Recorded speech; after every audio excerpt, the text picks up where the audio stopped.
Allah hamısını rəhmət eləsin. Sizin ölənlərinizə də Allah rəhmət eləsin. Allah onların torpağı sana sizə can sağlığı versin. Allah canını sağ olasın. Sağ ol, sağ ol.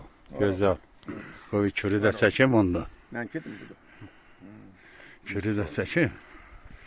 Qoy elə. Yolda yaktım. Tamam oğlum. Gel oğlum. Gel ama oğlum. Gel buraya. Sen güzel kardeşsin. Gel buraya. Size kurbanım.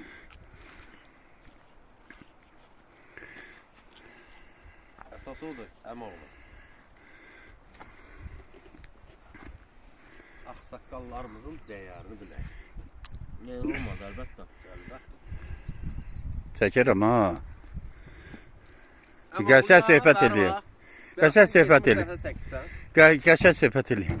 Ayın 7'si inşallah. Aha. Daha demə nari adam.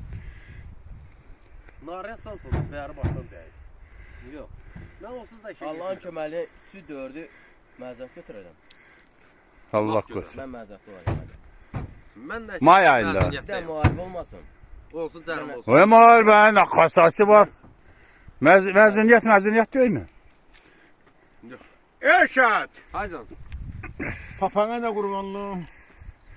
Ballarına da kurbanlığım, özüne de kurbanlığım. Yetsi demesem mi? Yetsi emin hazırlıklarına. Nasıl? En Bak, hazır. kulak asar bana. Esas bize şoför lazım. Ben ölmüşüm mi? Yok vallahi ölmesin. Ha? İbrahim 1, babam 2, ben 3, sen de 3. Yox, bir nəfər də götürə bildik. Yok, Yo, kulak yo, yo, asma. yo. Bir nəfər. Bir nəfər taparam mən. Bunu çəkmə, bunu çəkmə. Hələm dayanın da.